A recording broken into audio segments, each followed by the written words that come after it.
Hello दोस्तों, नमस्कार। मैं विवेक आप सभी का एक बार फिर से बहुत बहुत स्वागत करता हूं इस यूट्यूब चैनल पे। तो साथियों, आज की सेशन में देखने वाले हैं एमटीएस हवलदार एग्जाम के लिए संभावित 70 प्रश्न, वो भी 7 नए अलग अलग टॉपिक से।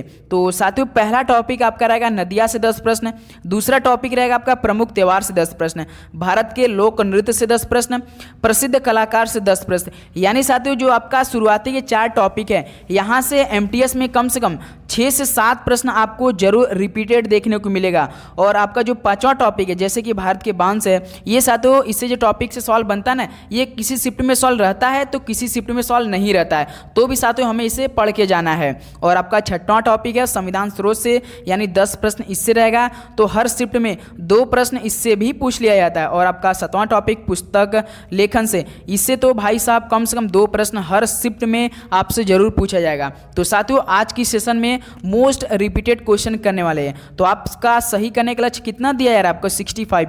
मान लीजिए साथियों, आज की सेशन में जो आपका मोस्ट प्रोबेबल है और मोस्ट वेटेज वाला जो सवाल है ना, आज की सेशन में पूरा कवर करने वाले हम लोग। तो चलिए दोस्तों, बिना टाइम वेस्ट के इस सेशन को स्टार्ट करते हैं। लास्ट में आप लोग हमें स्कोर की बताइएगा, आप सभी का स्कोर कितना बना। तो हमारे क्लास का टाइमिंग जो कि डेली का क्लास रहता है, सुबह 8 बजे और दोपहर में 12:30 बजे और शाम को 6:30 PM पे। तो चलिए दोस्तों, इस सेशन को स्टार्ट करते हैं। अभी तक हमारे टेलीग्राम से आप लोग नहीं जुड़े हैं तो साथियों जरूर जुड़िए, क्योंकि वहाँ पे आपको हम PDF और कुछ इंपॉर्टेंट जो टॉपिक रहता है वहाँ प्रोवाइड करते रहते हैं, जो कि टारगेट विथ विवेक है। डिस्क्रिप्शन बॉक्स में पहला लिंक दिया गया, वहाँ से आप जाकर ज्वाइन कर लीजिए। तो चलिए दोस्तों, सेशन का हम लोग आज का पहला प्रश्न देखते हैं। तो टाइम को थोड़ा सा हम लोग स्पीड बनाकर चलेंगे साथियों, क्योंकि 70 प्रश्न देखना है तो काफ़ी अच्छे से। मेरा मानना है साथियों, यदि आपने ये सेशन देख लिया तो 70 का 70 प्रश्न आपके माइंड में बिल्कुल अच्छी तरीके से बैठ जाएगा। एकदम आसान भाषा में एकदम अच्छी तरीके से देखते चलेंगे। देखिए दोस्तों, पहला प्रश्न, तापी नदी का बेसिन किस राज्य में फैला हुआ है? तो तापी नदी का बेसिन ये किस राज्य में फैला हुआ है? तो महाराष्ट्र राज्य में। ऑप्शन ए यहाँ से क्या हो जाएगा? ए बिल्कुल राइट ऑप्शन हो जाएगा। चलिए अगला सवाल देखते हैं, क्वेश्चन नंबर 2। किस नदी को व्यथ भी कहा जाता है? तो साथियों, झेलम नदी को व्यथ भी कहा जाता है। ऑप्शन भी यहाँ से क्या हो जाएगा? बिल्कुल राइट ऑप्शन हो जाएंगे। ओके, चलिए अगला सवाल देखते हैं, क्वेश्चन नंबर 3। सोन नदी किस नदी तंत्र से संबंधित है? तो साथियों, जो सोन नदी है ये किस नदी तंत्र से संबंधित है? तो साथियों, गंगा नदी से संबंधित है। ऑप्शन ए क्या हो जाएगा? बिल्कुल राइट ऑप्शन हो जाएंगे। ओके दोस्त, चलिए अगला सवाल देखते हैं, क्वेश्चन नंबर 4। घग्गर नदी का उद्गम स्थल किस राज्य में है? तो घग्गर नदी का जो उद्गम स्थल है तो साथियों ये हिमाचल प्रदेश राज्य में है। ऑप्शन सी क्या हो जाएगा? आपका बिल्कुल राइट ऑप्शन होने वाला है। उम्मीद करूंगा दोस्तों आप लोग हर एक प्रश्न काफ़ी अच्छे से याद करेंगे। आप देखेंगे आपके पेपर में बिल्कुल ऐसे ही प्रश्न पूछे जाएंगे। क्वेश्चन नंबर 5 देखिए, प्रवर, मंजीरा और मनेर नदियाँ किसकी सहायक नदियाँ हैं? तो साथियों, जो प्रवर है, मंजीरा है और मनेर नदियाँ हैं, ये आपके गोदावरी नदी के क्या है? सहायक नदियाँ हैं। डी ऑप्शन क्या हो जाएगा? बिल्कुल राइट ऑप्शन। भारत की जो सबसे बड़ी प्रायद्वीपीय नदी कौन सी है? तो गोदावरी नदी ही है। इसे आप लोग ध्यान में रखेंगे। अगला सवाल देखते हैं, क्वेश्चन नंबर 6। देखिए, कौन सी नदी भारतीय रेगिस्तान की एकमात्र बड़ी नदी है? तो साथियों, कौन सी नदी भारतीय रेगिस्तान की एकमात्र बड़ी नदी है? तो मेरे भाई लूनी नदी है। ऑप्शन सी क्या हो जाएगा? यहाँ से बिल्कुल राइट ऑप्शन हो जाएंगे। चलिए अगला सवाल देखते हैं, क्वेश्चन नंबर 7। किस नदी का उद्गम स्थल रॉकस झील है? तो किस नदी का उद्गम जल रॉकस झील है साथियों? तो ये आपका सतलुज नदी है। ऑप्शन क्या हो जाएगा? यहाँ से बिल्कुल राइट ऑप्शन होने वाला है। अगला सवाल देखते हैं, क्वेश्चन नंबर 8। क्या दिया मेरे भाई? कौन सी नदी जास्कर और लद्दाख पर्वतमाला के बीच बहती है? तो साथियों, जो नदी जास्कर और लद्दाख पर्वतमाला के बीच में बहती है वो नदी कौन है? सिंधु नदी है। मोस्ट इंपॉर्टेंट और रिपीटेड सवाल है, 100% आपके पेपर में पूछा जाएगा साथियों, याद रखिएगा। चलिए अगला सवाल देखते हैं, क्वेश्चन नंबर 9। सांगपो और देहांग किस नदी के अन्य नाम है? तो सांगपो और देहांग ये ब्रह्मपुत्र के अन्य नाम है। ऑप्शन ए यहाँ से क्या हो जाएगा? आपका बिल्कुल राइट ऑप्शन हो जाएंगे। चलिए अगला सवाल देखते हैं, क्वेश्चन नंबर 10। पेन्नार नदी का उद्गम स्थल किस राज्य में है? तो पेन्नार नदी का उद्गम स्थल ये कर्नाटक राज्य में है। बी ऑप्शन क्या हो जाएगा मेरे भाई? बिल्कुल यहाँ से राइट ऑप्शन हो जाएंगे। चलिए नेक्स्ट अगला सवाल देखते हैं, क्वेश्चन नंबर 11। उत्तरायण के पहले दिन कौन सा त्यौहार मनाया जाता है। अब देखिए दोस्तों, आपको अलग टॉपिक से 10 प्रश्न देखने को मिलेगा। तो उत्तरायण के पहले दिन कौन सा त्यौहार मनाया जाता है, तो साथियों पोंगल, जो कि तमिलनाडु मनाया जाता है। डी ऑप्शन क्या होगा, बिल्कुल राइट ऑप्शन। जो जल्लीकट्टू एक त्यौहार है साथियों ना, तो ये किससे संबंधित, ऐसे सवाल पूछता है कि जल्लीकट्टू किससे संबंधित है, तो ये पोंगल से संबंधित है, जो कि तमिलनाडु का ये प्रमुख त्यौहार है। चलिए अगला सवाल देखते हैं, क्वेश्चन नंबर 12। पुथंडू त्यौहार किस राज्य में मनाया जाता है, तो पुथंडू त्यौहार साथियों तमिलनाडु राज्य में मनाया जाता है। ऑप्शन ए क्या हो जाएगा, बिल्कुल यहाँ से ये आपका बिल्कुल राइट ऑप्शन हो जाएंगे। चलिए अगला सवाल देखते हैं, क्वेश्चन नंबर 13। आदिवासी मेला कहाँ आयोजित किया जाता है, तो साथियों आदिवासी मेला कहाँ पर आयोजित किया जाता है, तो आपका उड़ीसा राज्य में किया जाता है। ऑप्शन यहाँ से क्या बनेगा, बी बिल्कुल राइट ऑप्शन हो जाएंगे। चलिए अगला सवाल देखते हैं, क्वेश्चन नंबर देखिए 14। हेमिस त्यौहार किस राज्य में मनाया जाता है। मोस्ट इंपॉर्टेंस वाले साथियों, आज सेशन का पहला जो कि मोस्ट इंपॉर्टेंस, वो भी आपका त्यौहार से रिलेटेड जो टॉपिक है, ये तो आपका हेमिस त्यौहार कहाँ पर, लद्दाख में। ऑप्शन है क्या हो जाएगा, बिल्कुल राइट ऑप्शन हो जाएंगे। चलिए अगला सवाल देखते हैं, क्वेश्चन नंबर 15। मड़ई त्यौहार किस राज्य में मनाया जाता है, तो मड़ई त्यौहार साथियों बताइए छत्तीसगढ़ में। ऑप्शन सी क्या हो जाएगा, बिल्कुल राइट ऑप्शन हो जाएगा। एक सवाल हम आप सभी से पूछना चाहेंगे साथियों कि खर्ची पूजा किस राज्य में मनाया जाता है। चलिए बताइए खर्ची पूजा किस राज्य में मनाया जाता है, कमेंट बॉक्स में दीजिए। अगला सवाल देखते हैं, क्वेश्चन नंबर 16। देखिए किस भारतीय राज्य में गमोचा एक सांस्कृतिक प्रतीक है, तो साथियों जो गमोचा है किस भारतीय राज्य में एक सांस्कृतिक प्रतीक है, तो याद रखिए असम राज्य में है। ऑप्शन ए यहाँ से क्या हो जाएगा आपका, बिल्कुल ए राइट ऑप्शन हो जाएगा। चलिए अगला सवाल देखते हैं, क्वेश्चन नंबर 17। काला घोड़ा कला उत्सव किस शहर में मनाया जाता है, तो काला घोड़ा कला उत्सव तो ये मुंबई शहर में मनाया जाता है। ऑप्शन सी क्या हो जाएगा, बिल्कुल राइट ऑप्शन हो जाएंगे। चलिए अगला सवाल देखते हैं, question number 18 question number. Dree उत्सव किस राज्य में मनाया जाता है, तो साथियों ड्री उत्सव किस राज्य में मनाया जाता है, तो मेरे भाई अरुणाचल प्रदेश में मनाया जाता है। ऑप्शन ए यहाँ से क्या हो जाएगा आपका, बिल्कुल राइट ऑप्शन हो जाएगा। चलिए नेक्स्ट अगला सवाल देखते हैं। उम्मीद करूंगा दोस्तों आपको हर एक प्रश्न काफ़ी अच्छे से याद हो रहे होंगे, क्योंकि दोस्तों जितना भी आपका मोस्ट वेटेज सवाल बनता है 2024 के हिसाब से, और एसएससी जो आपका 2024 में जितना भी एग्जाम लिया, जिस तरह के सवाल बना रहा है साथियों, बिल्कुल यही टॉपिक से अधिक सवाल बना रहा है। तो आपको साथियों हर अच्छी तरीके से एमटीएस में सिलेक्शन लेने के लिए हर एक टॉपिक से पढ़ के जाना है क्वेश्चन। देखिए क्वेश्चन नंबर 19। गुंचा महोत्सव किस राज्य में मनाया जाता है, तो साथियों ये छत्तीसगढ़ में मनाया जाता है। ऑप्शन ए यहाँ से क्या हो जाएगा, बिल्कुल राइट ऑप्शन हो जाएगा। चलिए अगला सवाल देखते हैं, क्वेश्चन नंबर 20। वार्षिक नौका दौड़ किस राज्य में मनाया जाता है, तो ये आपका केरल राज्य में मनाया जाता है। तो ऑप्शन सी क्या हो जाएगा यहाँ से आपका, बिल्कुल राइट ऑप्शन, वार्षिक नौका दौड़ केरल राज्य में। अगला सवाल देखते हैं, क्वेश्चन नंबर 21। अब यहाँ से साथियों जो आपका 20 क्वेश्चन आएगा ना, यानी 10 अलग टॉपिक आपके पेपर में। मेरा मानना है कि 2 प्रश्न यहाँ से बाई चांस आपके शिफ्ट में जरूर रिपीट होने के वाला है, याद रखिएगा। देखिए क्वेश्चन नंबर 21 एकदम ध्यान से। भरतनाट्यम दक्षिण भारत में किस राज्य का शास्त्रीय नृत्य है, तो ये तो तमिलनाडु का है। भरतनाट्यम साथियों दक्षिण भारत में तमिलनाडु का शास्त्रीय नृत्य है, तो बी ऑप्शन बिल्कुल यहाँ से राइट ऑप्शन हो जाएगा। चलिए अगला सवाल देखते हैं, क्वेश्चन नंबर 22।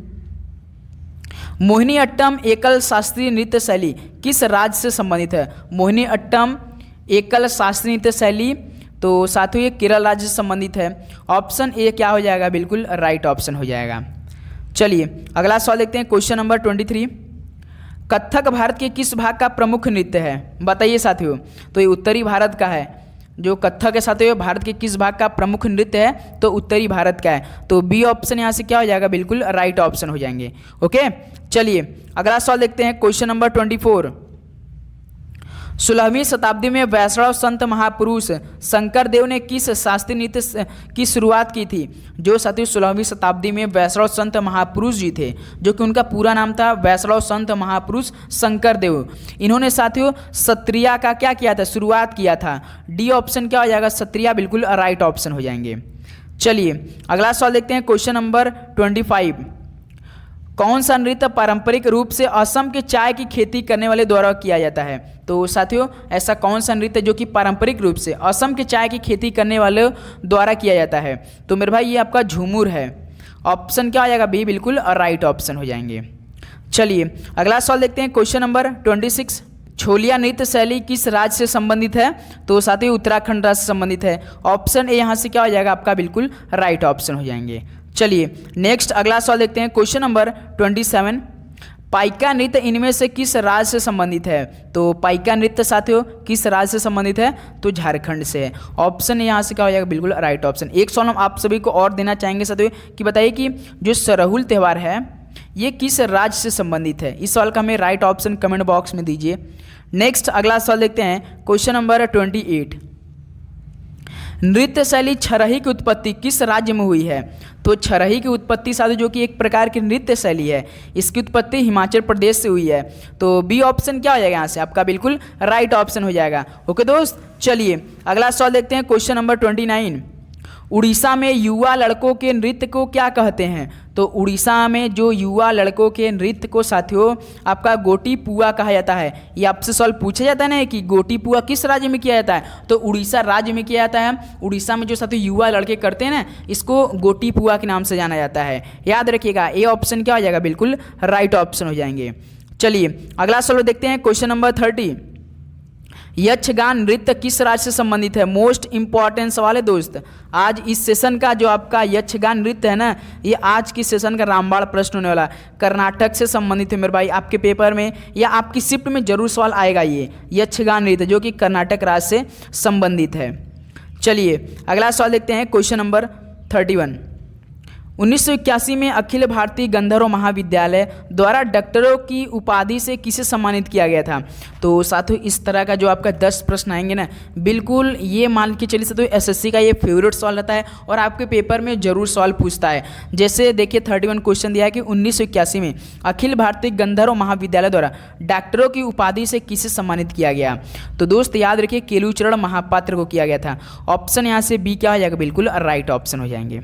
चलिए अगला सवाल देखते हैं। क्वेश्चन नंबर 32, मीनाक्षी सुंदरम पिल्लई किस प्रकार के नृत्य के लिए व्यापक रूप से जाने जाते थे?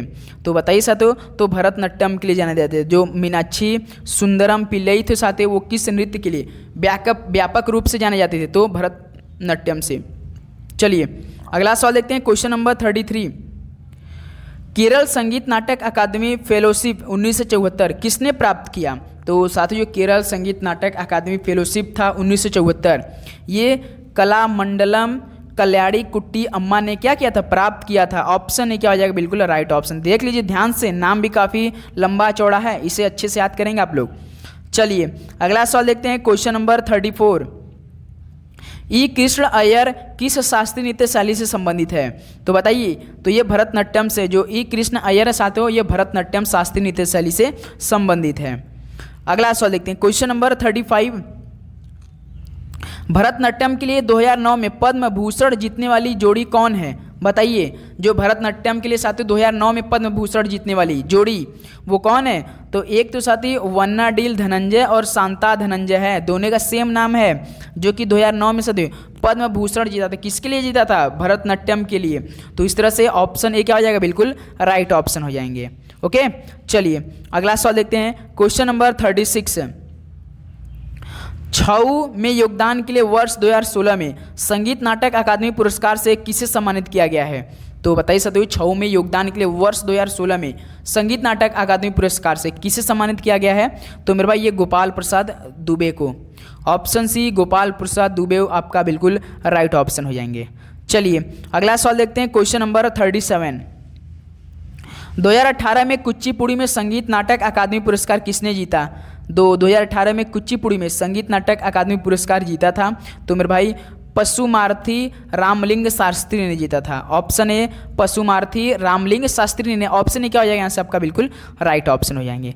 उम्मीद करूंगा दोस्तों आपको हर एक प्रश्न काफ़ी अच्छे समझ में आ रहे होंगे, क्योंकि दोस्तों इस समय आपकी धड़कनें काफ़ी तेज हो रहे होंगे और आप बिल्कुल कॉन्फिडेंस के साथ बी पॉजिटिव के साथ आपका जो दिमाग होगा ना बिल्कुल एकदम कंसंट्रेट होकर याद हो रहा होगा। आपको हर एक क्वेश्चन इस समय टाइम याद हो रहे होंगे, ये मुझे मालूम है दोस्तों। देखिए क्वेश्चन नंबर 38, वेम्पति चिन्ना सत्यम को किस नृत्य शैली में मान्यता मिली? तो साथियों जो वेम्पति चिन्ना सत्यम को किस नृत्य शैली में मान्यता प्राप्त मिली थी? तो उन्हें कुचिपुड़ी में मिली थी। ऑप्शन भी क्या हो जाएगा आपका बिल्कुल राइट ऑप्शन हो जाएगा। चलिए अगला सवाल देखते हैं। क्वेश्चन नंबर 39, सारोद सकैया एक भारतीय शास्त्रीय नृत्यांगना है जिन्हें किस नृत्य शैली के लिए जाना जाता है? तो जो साथियों सारोद सकैया एक भारतीय शास्त्रीय नृत्यांगना है जिन्हें याद रखिए दोस्तों सत्रिया नृत्य शैली के लिए जाना जाता है। ऑप्शन ए यहाँ से क्या हो जाएगा आपका बिल्कुल राइट ऑप्शन हो जाएंगे। चलिए अगला सवाल देखते हैं, क्वेश्चन नंबर 40। उड़ीसी नृत्य में उनके योगदान के लिए वर्ष 2008 में किस व्यक्तित्व को पद्मश्री पुरस्कार मिला? तो दोस्तों हम आपको डेली कहते हैं कि एसएससी का इस तरह का सवाल जरूर पूछा है, जैसे आपका 2018, 2008, 2002, 1986, 1981 इस तरह का जो सवाल आपका बनता है ना साथियों, प्रसिद्ध कलाकार से जरूर सवाल पूछता है, क्योंकि एसएससी का एक प्रकार का ये क्या होता है दोस्तों, फेवरेट बिल्कुल सवाल आता है। तो ये गंगाधर प्रधान को मिला था साथियों, जो कि उड़ीसी नृत्य उनमें उनको योगदान के लिए 2008 में व्यक्तित्व को पद्म श्री पुरस्कार मिला था। चलिए अगला सवाल देखते हैं, क्वेश्चन नंबर 41 देखिए, सिंगालीला राष्ट्रीय उद्यान भारत के किस राज्य में स्थित है? तो दोस्त ये आपका पश्चिम बंगाल में स्थित है। ऑप्शन ए क्या हो जाएगा यहाँ से आपका बिल्कुल राइट ऑप्शन हो जाएगा। चलिए अगला सवाल देखते हैं, क्वेश्चन नंबर 42, रंगनाथिट्टू पक्षी अभयारण्य किस राज्य में स्थित है? तो साथियों ये कर्नाटक राज्य में स्थित है। ऑप्शन सी क्या हो जाएगा यहाँ से बिल्कुल राइट ऑप्शन हो जाएंगे। चलिए अगला सवाल देखते हैं, क्वेश्चन नंबर 43, कीबुल लामजाओ राष्ट्रीय उद्यान किस राज्य में स्थित है? तो कीबुल लामजाओ राष्ट्रीय उद्यान किस राज्य में स्थित है? ये मणिपुर राज्य में स्थित है। ऑप्शन बी क्या हो जाएगा बिल्कुल राइट ऑप्शन हो जाएंगे। ओके चलिए अगला सवाल देखते हैं, क्वेश्चन नंबर 44, पेंच टाइगर रिजर्व किस राज्य में स्थित है? पेंच टाइगर रिजर्व ये साथियों एमपी में स्थित है, यानी मध्य प्रदेश में स्थित है। बी ऑप्शन क्या हो जाएगा बिल्कुल राइट ऑप्शन हो रहे होंगे। ओके दोस्त याद रखिए दोस्तों, एमटीएस में आपका 2 सेशन होगा मेरे भाई।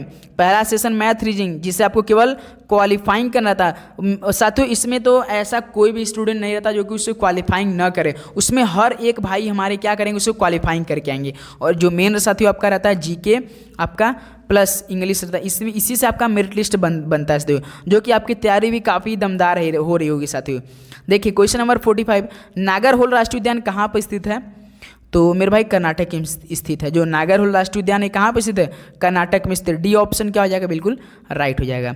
चलिए अगला सवाल देखते हैं, क्वेश्चन नंबर 46, दाचीगामा राष्ट्रीय उद्यान कहाँ पर स्थित है? तो दाचीगामा राष्ट्रीय उद्यान जम्मू और कश्मीर में स्थित है। ऑप्शन भी क्या हो जाएगा यहाँ से मेरे भाई बिल्कुल राइट ऑप्शन हो जाएंगे। ओके चलिए अगला सवाल देखते हैं, क्वेश्चन नंबर 47, गोविंदी राष्ट्रीय उद्यान कहाँ पर स्थित है? बताइए सदैव गोविंदी राष्ट्रीय उद्यान कहाँ पर स्थित है? तो तमिलनाडु में स्थित है। डी ऑप्शन यहाँ से क्या हो जाएगा बिल्कुल राइट ऑप्शन हो जाएंगे। चलिए अगला सवाल देखते हैं, क्वेश्चन नंबर 48, किश्तवाड़ राष्ट्रीय उद्यान कहाँ पर स्थित है? भाई जितने भी एसएससी ने सवाल पूछा है या जिस टाइप से पूछ रहा है पूरा एसएससी का निचोड़ आज की सेशन में करने वाले मेरे भाई, याद रखिएगा। तो किश्तवाड़ राष्ट्रीय उद्यान आपका जम्मू और कश्मीर में स्थित है। बी ऑप्शन क्या हो जाएगा मेरे भाई बिल्कुल राइट ऑप्शन हो जाएंगे। चलिए अगला सवाल देखते हैं, क्वेश्चन नंबर 49, बनकापुर मयूर अभयारण्य किस राज्य में स्थित है? बताइए सदियों बनकापुर मयूर अभयारण्य किस राज्य में स्थित है? ये कर्नाटक में स्थित है। ऑप्शन है बिल्कुल राइट ऑप्शन होने वाला है। चलिए अगला सवाल देखते हैं, क्वेश्चन नंबर 50, कुलिक पक्षी अभयारण्य कहाँ पर स्थित है? तो कुलिक पक्षी अभयारण्य कहाँ पर स्थित है? तो मेरे भाई ये पश्चिम बंगाल में स्थित है। ऑप्शन ए यहाँ से क्या हो जाएगा आपका बिल्कुल राइट ऑप्शन होने वाला है। चलिए अगला सवाल देखते हैं, क्वेश्चन नंबर 51, गुजरात का कदाड़ा बांध किस नदी पर बनाया है? तो साथियों गुजरात का कदाड़ा बांध है ये किस नदी पर बनाया गया है? बताइए राइट ऑप्शन दीजिए। तो माही नदी में बना है। ऑप्शन सी क्या हो जाएगा मेरा बिल्कुल यहाँ से राइट ऑप्शन होने वाला है। ओके दोस्त चलिए अगला सवाल बताइए, क्वेश्चन नंबर देखिए 52, बगलीहार बांध कहाँ स्थित है? तो बगलीहार बांध कहाँ पर स्थित है? तो साथियों ये जम्मू और कश्मीर में ही स्थित है। बहुत सारे जम्मू कश्मीर बांध मिलेंगे आपको देखने को। ओके चलिए अगला सवाल देखते हैं, क्वेश्चन नंबर 53, कलसूबाई चोटी किस भारतीय राज्य में स्थित है? तो कलसूबाई चोटी किस भारतीय राज्य में स्थित है मेरे भाई? तो महाराष्ट्र राज्य में। ऑप्शन ए यहाँ से क्या हो जाएगा बिल्कुल राइट ऑप्शन होने वाला है। चलिए अगला सवाल देखते हैं, क्वेश्चन नंबर 54, देखिए झारखंड की सबसे ऊंची चोटी कौन से? एक प्रश्न मान के चलिए आपके पेपर में यहाँ से जरूर देखने को मिलेगा। झारखंड की सबसे ऊंची चोटी कौन सी साथी? तो ये पारसनाथ है। ऑप्शन सी क्या हो जाएगा यहाँ से बिल्कुल राइट ऑप्शन हो जाएगा। ओके चलिए अगला सवाल देखते हैं, क्वेश्चन नंबर आपका 55, भारत में सरकार का एक संसदीय रूप है जो कि किस देश के संविधान से उधार ली गई है? अब देखिए दोस्तों जो यहाँ से 15 क्वेश्चन आएंगे ना आपके पेपर में, बाई चांस 2 प्रश्न जरूर मिलेंगे आपके। तो भारत में जो सरकार का एक संसदीय रूप है ना, जो कि वो कहाँ से लिए गए हैं? ब्रिटेन संविधान से उधार ली गई हैं। ऑप्शन डी क्या हो जाएगा यहाँ से बिल्कुल राइट ऑप्शन हो जाएंगे। चलिए अगला सवाल देखते हैं। क्वेश्चन नंबर देखिए 56 है। भारतीय संविधान में राष्ट्रपति के चुनाव की विधि को किस देश के संविधान से लिया गया है? तो ये आयरिश से लिया गया है। कहाँ से? आयरिश से, जो कि राष्ट्रपति के चुनाव की विधि को। चलिए अगला सवाल देखते हैं। Question number 57। भारतीय संविधान के राज्य के नीति निर्देशक सिद्धांत किस देश के संविधान से लिए गए हैं? बताइए साथियों, जो भारतीय संविधान के राज्य के नीति निर्देशक सिद्धांत है तो याद रखिएगा आयरलैंड से लिया गया है। ऑप्शन भी यहाँ से क्या हो जाएगा? बिल्कुल राइट ऑप्शन हो जाएंगे। चलिए अगला सवाल देखते हैं। क्वेश्चन नंबर देखिए 58। भारतीय संविधान के संसदीय विशेषाधिकारी की विशेषता किस देश से ली गई है? बताएं सभी मेरे भाई। भारतीय संविधान के संसदीय विशेषाधिकारी की विशेषता याद रखिएगा ब्रिटेन देश से ली गई है। ऑप्शन सी क्या हो जाएगा यहाँ से आपका? बिल्कुल राइट ऑप्शन हो जाएंगे। ओके, चलिए अगला सवाल देखते हैं। क्वेश्चन नंबर देखिए 59। भारतीय संविधान के सरकार का अर्धसंघीय स्वरूप किस देश के संविधान से लिया गया है? तो जो साथियों भारतीय संविधान की सरकार के एक अर्धसंघीय स्वरूप है, जो कि ये मेरे भाई कनाडा देश के संविधान से लिया गया है, कनाडा से। ऑप्शन भी क्या हो जाएगा? बिल्कुल राइट ऑप्शन हो जाएंगे। नेक्स्ट अगला सवाल देखते हैं। Question number 60। भारत के संविधान में स्वतंत्रता और बंधुत्व को शामिल करने का विचार किस देश से प्रेरित था? जो साथियों भारत के संविधान में स्वतंत्रता था और बंधुत्व था, इसको शामिल करने का मेरे भाई फ्रांस बहुत ही देश था ना, ये बहुत अच्छा प्रेरित था। ऑप्शन ही क्या हो जाएगा यहाँ से? बिल्कुल राइट ऑप्शन हो जाएगा। ओके, चलिए अगला सवाल देखते हैं। Question number 61। युद्ध और शांति पुस्तक किसके द्वारा लिखी गई है? तो युद्ध और शांति पुस्तक ये लियो टॉल्स्टॉय के द्वारा लिखा है। किसके द्वारा साथियों? द्वारा लियो टॉल्स्टॉय के द्वारा। ऑप्शन ए यहाँ से क्या हो जाएगा? बिल्कुल राइट ऑप्शन हो जाएंगे। चलिए अगला सवाल देखते हैं। Question number 62। Essays on Gita नामक पुस्तक के लेखक कौन है? जो साथियों एसेज कप होता है यानी एसेज ट्रॉफी होता है, जो साथियों इंग्लैंड और ऑस्ट्रेलिया के बीच होता है ना, बहुत ही खतरनाक टूर्नामेंट माना जाता है ऑस्ट्रेलिया इंग्लैंड के बीच। जैसे मैच हम लोग का होता है दोस्तों भारत और पाकिस्तान से कोई मैच हो, इसी प्रकार इंग्लैंड और ऑस्ट्रेलिया का जो ट्रॉफी होता है एसेज, बहुत ही तगड़ी मैच होती है। तो एसेज ऑन गीता नामक पुस्तक के लेखक कौन है? तो याद रखिए दोस्तों अरविंद घोष। इसमें ऑस्ट्रेलिया बार बार जीत जाती है दोस्तों, इंग्लैंड हर बार हार जाती है। टेस्ट मैच होता है। तो बी ऑप्शन क्या हो जाएगा? बिल्कुल राइट ऑप्शन। चलिए अगला सवाल देखते हैं। Question number 63। अनटचेबल पुस्तक किसने लिखी है? तो अनटचेबल पुस्तक किसने लिखी है? तो मुल्क राज आनंद ने लिखी है। ऑप्शन ए यहाँ से क्या हो जाएगा? बिल्कुल राइट ऑप्शन हो जाएंगे। चलिए अगला सवाल देखते हैं। क्वेश्चन नंबर देखिए 64। The algebra of infinity justice पुस्तक किसने लिखी है? बताइए किसने लिखी है? तो अरुंधति राय ने लिखी है। ऑप्शन सी क्या हो जाएगा यहाँ से? बिल्कुल राइट ऑप्शन हो जाएंगे। चलिए अगला सवाल देखते हैं। Question number 65। The God of small things पुस्तक किसने लिखी है? The God of small things पुस्तक किसने लिखी है? तो अरुंधति राय ने लिखी है। ऑप्शन ए मेरे भाई क्या हो जाएगा? बिल्कुल यहाँ से राइट ऑप्शन होने वाला है। ओके, चलिए अगला सवाल देखते हैं। क्वेश्चन नंबर देखिए 66। मोती मस्जिद या पर्ल मस्जिद किले की सबसे सुंदर संरचना है? तो कौन सा थे? जो मोती मस्जिद या पर्ल मस्जिद साथियों जो किले की सबसे सुंदर संरचना है वो केवल एक ही साथियों आगरा की ताजमहल। ऑप्शन भी क्या आ जाएगा? बिल्कुल राइट ऑप्शन हो जाएगा। चलिए अगला सवाल देखते हैं। क्वेश्चन नंबर देखिए 67। विश्व प्रसिद्ध बोरोबुदुर मंदिर कहाँ पर स्थित है? किस देश में स्थित है? जो साथियों विश्व प्रसिद्ध बोरोबुदुर मंदिर है ये आपका स्थित है मेरे भाई इंडोनेशिया में। ऑप्शन क्या हो जाएगा? डी बिल्कुल आपका राइट ऑप्शन हो जाएंगे। ओके, चलिए अगला सवाल देखते हैं। क्वेश्चन नंबर आपका 68। गोवर्धन मठ किस स्थान पर स्थित है? बताइए गोवर्धन मठ किस स्थान पर स्थित है? तो पुरी में स्थित है। ऑप्शन क्या हो जाएगा? बिल्कुल आपका राइट ऑप्शन हो जाएंगे। ओके, चलिए नेक्स्ट अगला सवाल देखते हैं। क्वेश्चन नंबर देखिए 69। खजुराहो के स्मारकों के समूह का श्रेय किस राजवंश को दिया जाता है? तो साथियों खजुराहो के स्मारकों के समूह है एक श्रेय जो दिया जाता है साथियों याद रखिए चंदेल राजवंश को दिया जाता है, चंदेल राजवंश को। ऑप्शन ए यहाँ से क्या हो जाएगा आपका? बिल्कुल राइट ऑप्शन हो जाएंगे। चलिए आखिरी सवाल देखते हैं दोस्तों आज इस सेशन का, जो कि 70 प्रश्न। सांची में बौद्ध स्मारकों का निर्माण किसने करवाया था? तो सर जी ये मौर्य वंश ने करवाया था। ऑप्शन क्या हो जाएगा? बिल्कुल राइट ऑप्शन। तो साथियों इस तरह से आपका टोटल 70 प्रश्न कंप्लीट हो चुका है। अब बताइए आप सभी का इन 70 प्रश्नों में से कितना स्कोर रहा दोस्त? सभी दोस्त अपना अपना स्कोर बताएंगे। चलिए बताइए। उम्मीद करूंगा दोस्तों कि आपको ये सेशन काफ़ी अच्छा लगा होगा। आपने जितने भी प्रश्न हैं काफ़ी अच्छे से याद कर लिए होंगे, क्योंकि जितने आपका टॉपिक था साथियों ना बिल्कुल मोस्ट वेटेज वाला ये टॉपिक था, क्योंकि एमटीएस में बार बार इस टॉपिक से जरूर आपके पेपर में सवाल आता है। ओके दोस्त, चलिए तो इस सेशन को यहीं पे समाप्त करते हैं। मिलते हैं कल सुबह एक नया सेशन 8 बजे, जो कि साथियों बेहतरीन इंग्लिश, मैथ, रीजनिंग, आपका जितने फुल पेपर एमटीएस कराता है ना, पूरा पेपर हम लोग कल सुबह 8 बजे करें। इसलिए चैनल पे जितने भाई हमारे हैं सब्सक्राइब करके बेल नोटिफिकेशन जरूर ऑन करेंगे। ओके दोस्त, सो सभी को एग्जाम के लिए बेस्ट ऑफ लक, पढ़ाई करते रहिए, ऑल द वेरी बेस्ट, धन्यवाद।